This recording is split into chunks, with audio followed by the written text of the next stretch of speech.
Guys, back again, barely good enough. Garage, Jeff and Max, coming at you. I dug into this Elcamino a little more. Man, I just had to show y'all this.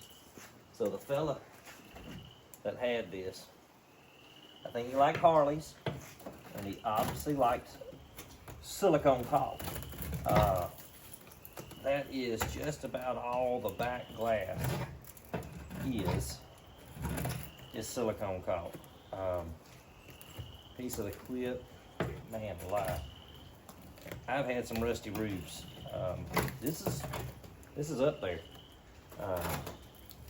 You want to make sure when you're using silicone caulk that you really glob it in the corners, because that's where you get the good stick at. Glob it right in the corners, right over your vinyl top, so that it makes sure that it holds the moisture in. This one is pretty bad. You see some more up here. Bead technique is excellent. Looks like you might even have used a little finger in there maybe, or something, really got that thing tight in there.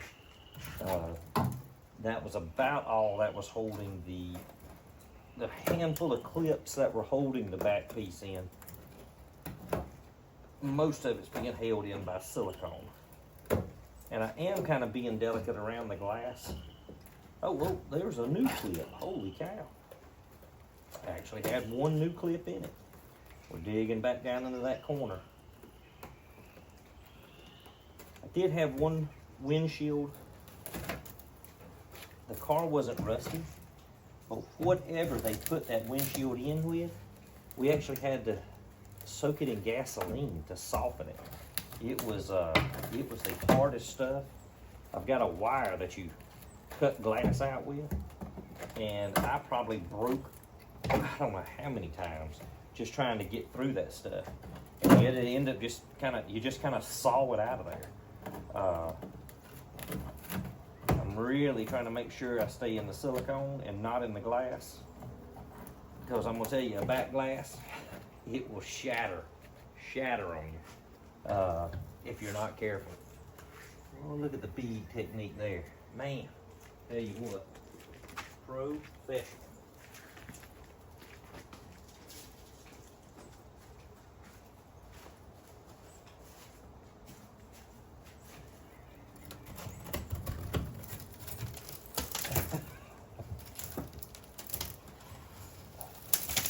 No, this isn't Ruffles. It's not potato chips. Oh, I could not show y'all this. Once again, corners, double, triple, quadruple your bead. That's what counts. That's what's going to make it stay for sure. And boy howdy, the holes in this roof, that vinyl was stopping that up. And believe it or not, the headliner is still up in this car. It just looks more like a skylight. I don't like digging in with a screwdriver. I still use this little tool. That's why mine looks so worn. Because I can get in the side and kind of break the stuff loose. And then I can dig a little bit with it. Kind of works like a pick at the same time. Working into the bottom corner. Oh yeah.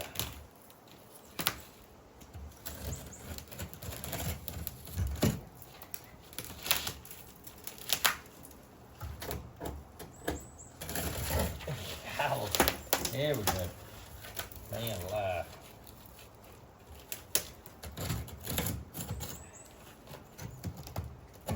Finnegan just thought that 60 was rusty. You should check this 71. Holy moly.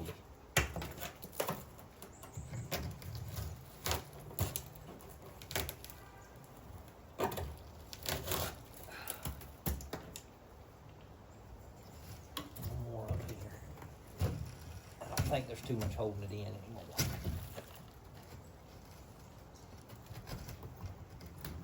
See, all that was above the rolled tar stuff.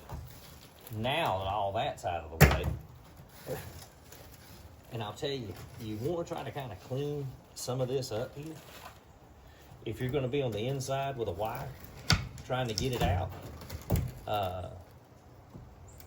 because these little chips like this do not feel good in your eye. And I have been to the emergency room with trash in my eye, and that is not recommended.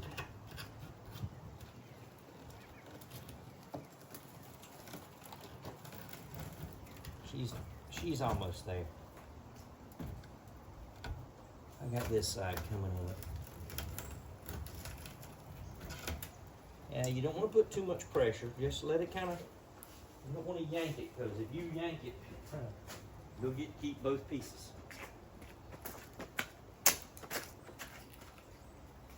The glass looks fine.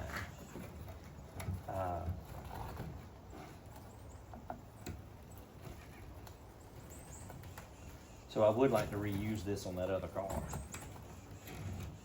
I think it'll clean up fine.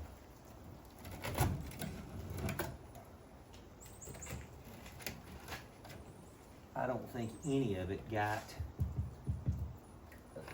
I think the silicone was trying to stop a leak, which caused the rust to rust even more.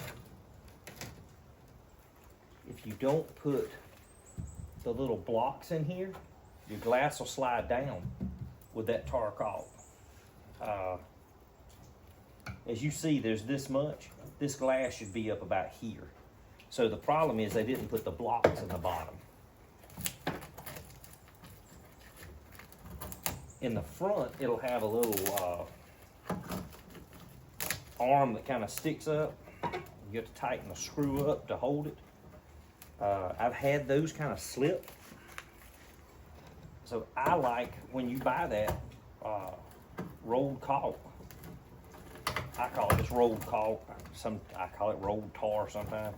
It's what it kind of comes across as. But when you buy it, it comes with those little blocks in it. And I don't know, some people don't know what they're for, but you put them in between their, you can turn them long ways or short ways, depending on how this holds up here. If the gap is still real big up here, it shouldn't be that big. You might even have to stack them or put a little something there in it. But if it doesn't have something, it's gonna slide. As you see, that stuff always gets it keeps kind of its gooiness. And I think we have got a piece of glass out of the Titanic. See, this stuff is still gooey.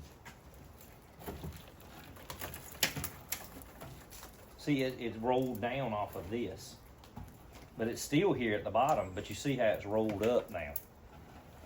So yeah, that was just not put in very well. They tried, there's one of the little blocks. So normally it'll sit in the glass like that and hold it up. It could also have been, not bagging on anybody, it could have just been there wasn't much of the channel left, and then it started sinking down. But this thing might have been down there with the Titanic. It kind of looks like it. I don't know how they brought it up in one piece. As bad as the roof is, like I said, the bed of it is not bad at all. But that vinyl top, they didn't paint these underneath. Most of them were just primered or either a light coat of paint. And what that would do is hold the moisture underneath. And if you look at a lot of, if the vinyl top's still on there, you'll start to see the bubbles. A bubble, toil and trouble, and it's coming at you. But this sucker rusted there right around the vinyl. The rest of the body was okay. All right, guys, thanks a lot. Talk to you later.